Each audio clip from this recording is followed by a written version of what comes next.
Hello guys, we are back with our next lecture. In this lecture, let us go through the concept of integer ranges, guys.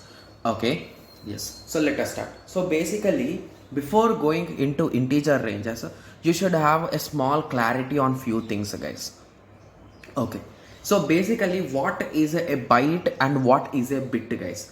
So if you recall, anyway, we'll be discussing these in detail in computer organization or digital electronics or somewhere like where we are converting bits to bytes and all those things. So anyway, I just want to give you some introduction here. That's it. Okay. Yes. So what is a bit and what is a byte?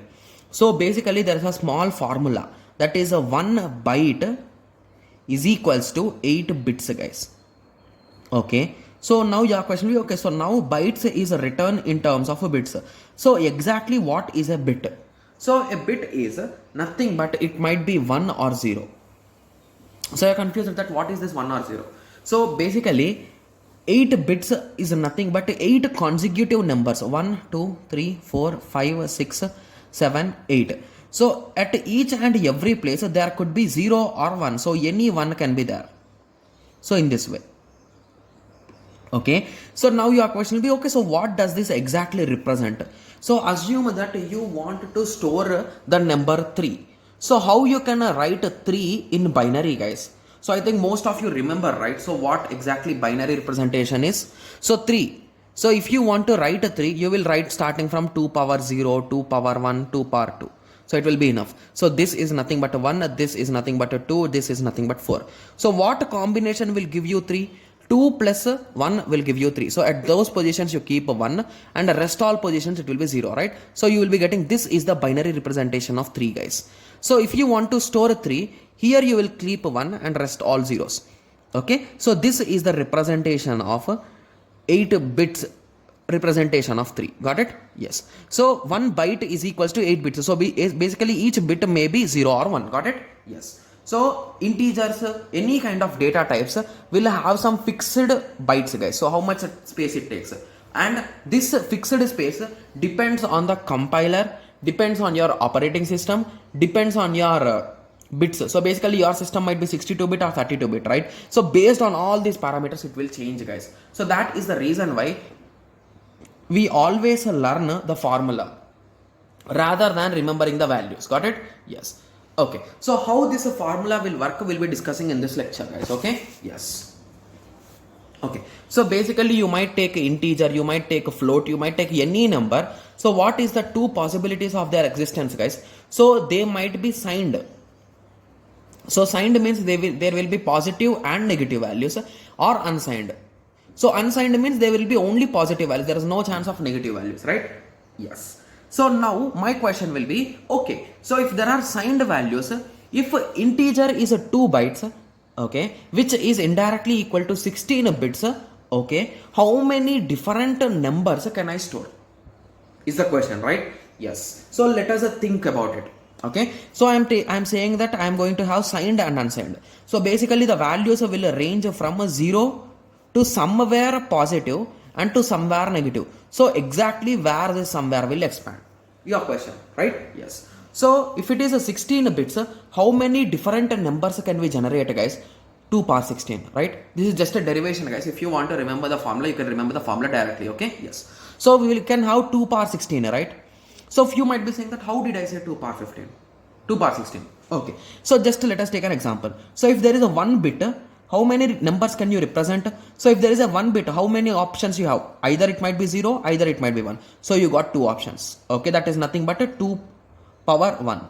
Okay. Similarly, if it is a 2 bits, you are having 2 dashes. So it might be 0, 0, 0, 1, 1, 0, 1, 1. So here we are having 4 options. That is nothing but 2 power 2. So in the same way, if there are 16 bits, it is nothing but 2 power 16. Got it? Yes. So in total, you can have 2 power 16, guys. Okay. So first let us go through. Okay. So let us continue with unsigned only. No, sorry, signed only, no issue. So if I told you -2 positive, so means indirectly you need to half them, right? So it is nothing but 2 power 15 on negative side, 2 power 15 on positive side. But there is a small catch here. So 2 power 15 is okay, but there is a small catch here. But the only thing is we can have 0 also, right, in between. So this 0 will be considered on the positive side, guys. So that is the reason why minus 2 power n minus 1 to 2 power n minus 1 minus 1. So this is the small formula which we have derived now. Okay, yes. So I hope everyone got some basic idea, right? So just give me a second.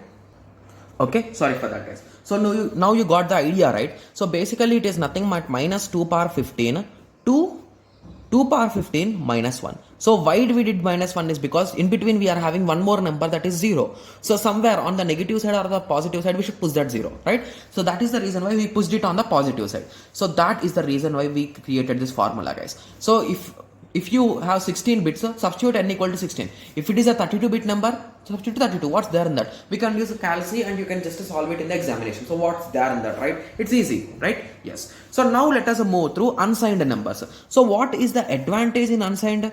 So the values will start from 0 to positive somewhere. There is no negative chance, right? So that is the reason why this 2 power 16 will not lose any half. There is no need to do any half or anything. So directly just subtract minus 1. So why we are doing this minus 1? Because 0 is included. So that's it. So 2 power 16 minus 1. That's it. Got it? Yes. So I think I did not write the formula. So the formula will look in this way, guys. Got it? Yes. So this is with respect to integer, float, any kind of numerical value you take, there will be positive and negative. That is nothing but signed or unsigned. So based on your requirement, you can calculate. Got it? Yes. So even you can check, you can directly Google it, guys. You will be getting a table which contains a double and all those things. Okay? Yes. Okay. So I hope everyone got a clear idea. Okay. Similarly, for characters, we use ASCII values, guys. Okay? Yes. So it is called as ASCII. Okay? Yes. Okay? Okay, so basically these values will range from 0 to 127, but a few might be saying that it will range from minus 128 to 127. So this is also true.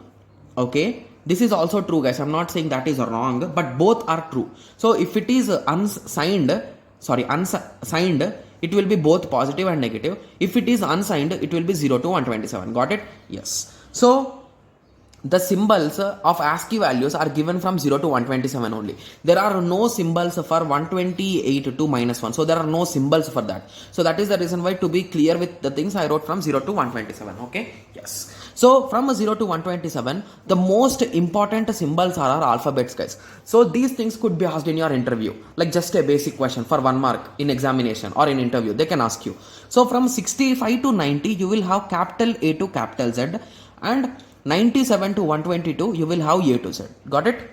Yes. So this you should remember, guys. Okay? Yes. So I hope everyone got some basic idea about the storage and in ranges, right? Yes. So in the next lecture, let us discuss about the storage classes in C.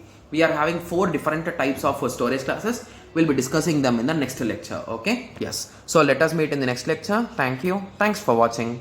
Like, share and subscribe for more awesome videos like this. Thank you.